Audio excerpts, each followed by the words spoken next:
En tant que développeur, tu n'as plus qu'une stack technique, mais on a maintenant aussi une stack AI. Tu peux voir que 43,78% des devs utilisent l'IA et pour la majorité, ils utilisent ChatGPT, Copilot, Gemini, Bing, etc. Le truc, c'est que moi, je n'utilise ni ChatGPT, ni GitHub Copilot, ni tous les autres outils que tu vois ici, ni tous les outils populaires qu'on voit généralement. J'ai une stack IA bien différente et justement, tu te demandes peut-être, Melvin, qu'est-ce que c'est ta stack AI? Quel outil tu utilises au quotidien? Et dans cette vidéo, je vais te révéler l'intégralité des outils et pourquoi est-ce que j'ai fait ce choix. La première chose que tu te demandes, c'est quel IDE tu utilises parce que l'AI commence même à ton IDE. Je n'utilise pas VS Code, j'ai arrêté de l'utiliser et je ne regrette toujours pas mon choix. J'utilise à la place Cursor qui est de AI Code Editor qui va nous amener énormément de features très pratiques directement dans notre IDE. Il faut savoir que Cursor c'est un peu un enfant de VS Code parce que c'est ce qu'on appelle un fork, c'est-à-dire que toutes les fonctionnalités de VS Code vont se retrouver dans cette nouvelle IDE. Pourquoi est-ce que j'utilise?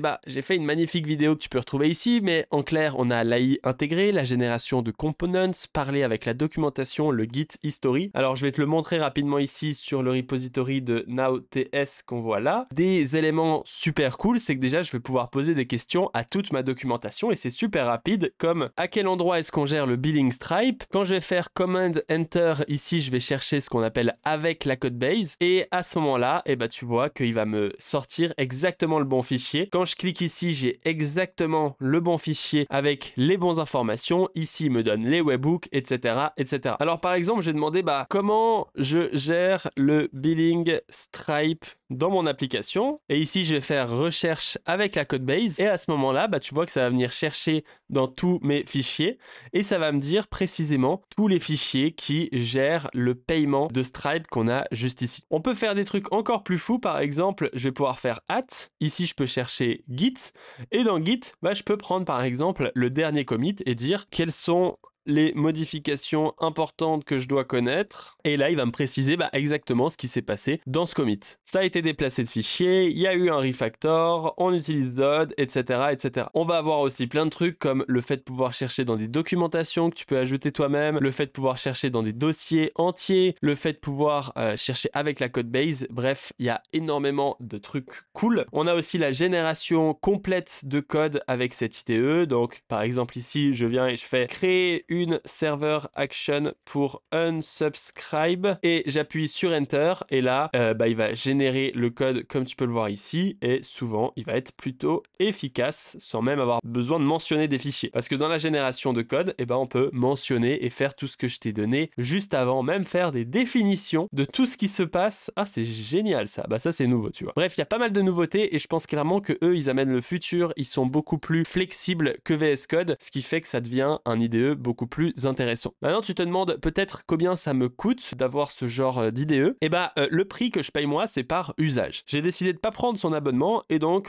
tu peux voir qu'ici, l'usage que j'ai eu pour le mois de mai est de 53,60 $. Évidemment, c'est pas que pour Cursor parce que quand on regarde les prix, on peut voir que Codeline, QuizUp, TypingMind sont les plus grosses dépenses. Et donc, une fois qu'on a vu que les plus grosses dépenses, c'était ces outils juste ici, on se demande quelle est la part de Cursor. Donc, j'ai demandé à ChatGPT avec un petit screenshot et il me dit que Cursor d'après ce graphique représente à peu près 13,51%, ce qui ferait à peu près 7,16 $ que je paye mensuellement pour ma génération de code avec Cursor. Donc tu vois que c'est vraiment pas très cher, surtout quand tu compares au prix qu'il nous propose juste ici, 20 $ par mois, avec des limitations en plus qu'on a juste ici comme 500 fast GPT-4 utilisation par mois. Donc c'est vrai que pour l'instant leur pricing est un peu élevé. Sûrement que le prix va baisser avec le temps, mais pour l'instant je préfère largement utiliser l'API. Le deuxième outil que tu te demandes peut-être, celui que j'utilise, c'est concernant la completion de code. Alors Cursor propose ce qu'on appelle Copilot++, mais je suis pas forcément fan du concept et c'est pour ça que je n'aime pas non plus GitHub Copilot. GitHub Copilot c'est avéré être lent, le chat est bridé. J'adore l'outil, c'est eux qui ont amené le concept, mais maintenant il y a des gens qui font mieux et qui ont des prix plus intéressants. Notamment Super Maven, qui est l'outil que j'utilise actuellement. Il est plus rapide, il a un meilleur contexte, il a une meilleure expérience utilisateur et il a un chat intégré. Alors ici on voit pas, mais j'ai fait une vidéo sur Super Maven que tu peux retrouver juste ici où j'explique toutes les features précisément. En règle générale, cet outil est gratuit et sinon il peut te coûter 10 $ par mois. Les grands avantages, c'est qu'il a beaucoup plus de contexte. Et si je te montre le code comme ceci, juste ici, par exemple, si là je veux créer export const unsubscribe action, tu peux voir que les complétions sont juste super rapides, presque des fois trop rapides comme ceci. Oups, hop là.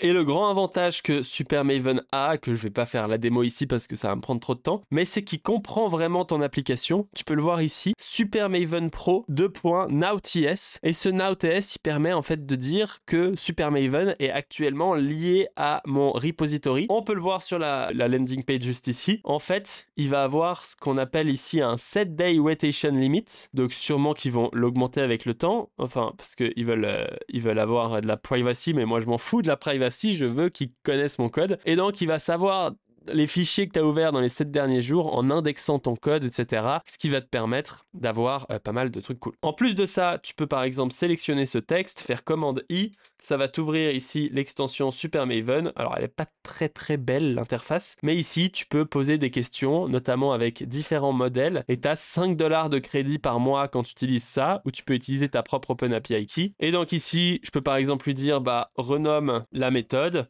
et quand je fais ça, on peut voir qu'il vient me renommer la méthode, et ici, je peux faire apply, et ça vient automatiquement appliquer la modification dans mon code. Donc ça marche plutôt bien, et en l'occurrence, je suis très satisfait de ce que propose Super Maven. Ça fait pas mal de temps que je le teste, et voilà, si tu as le choix, c'est un bien meilleur outil pour moi que GitHub Copilot, ne serait-ce que pour la rapidité, mais surtout pour la compréhension de ton code. Il est bluffant, et si tu l'utilises ne serait-ce que pendant le 1 mois gratuit que tu as quand tu le prends, tu verras que c'est vraiment très bluffant. Troisième point, c'est le code chat and search. Donc qu'est-ce que j'utilise pour faire du chat et faire de la recherche? Pour ça, j'utilise déjà Cursor et Super Maven. Et oui, parce que en fait, nos deux outils que je te présente depuis avant, ici, ils ont un chat. Et ce chat, c'est vraiment ChatGPT. Donc tu peux lui demander quelle est la taille de la tour Eiffel, et il va te répondre à n'importe quelle question, même s'il a le contexte de ton code. Donc ici, tu peux lui poser toutes les questions que tu veux, et c'est la même chose avec Super Maven. Ici, tu as 5 $ gratuits, et tu peux parler à Claude 3.5 Sonnet comme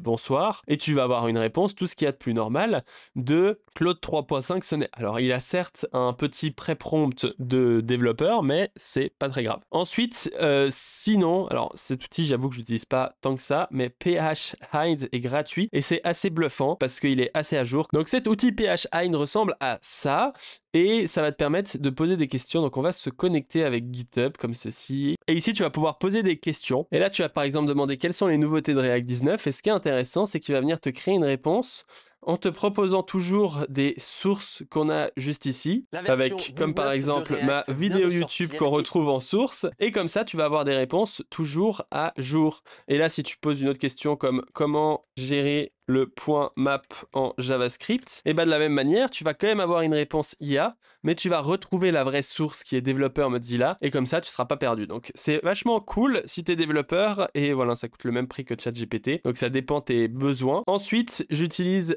TypingMind, et TypingMind, ça va me permettre de venir poser des questions techniques, mais avec une interface similaire pour tous les modèles. Donc ici, moi, tu vois que j'ai des sortes d'AI agents que j'ai créés en fonction de mes besoins. Et ici, en fait, je peux poser des questions, mais l'avantage, c'est que déjà, j'ai des sortes de prompts ici avec une interface sympa. Et donc là, l'avantage, c'est que je peux choisir le modèle que je veux, par exemple, Claude 3.5 Sonnet, et je peux lui demander comment faire .map en JavaScript, et il va me répondre, et là, j'utilise le modèle Claude 3.5 Sonnet. Mais je peux totalement switch en utilisant Claude GPT-4o, Regenerate, et là, tu vois que je suis directement avec un nouvel assistant. Et donc, ça me permet en fait de passer à toutes les API en payant uniquement ce que j'utilise, parce que tu as le pricing avec uniquement l'API, et comme ça, t'évites aussi le pré-prompt gauchiste, sans jeu de mots, mais en mode, il peut pas être un médecin, il peut rien être, ChatGPT, et donc comme ça, tu as une interface assez cool.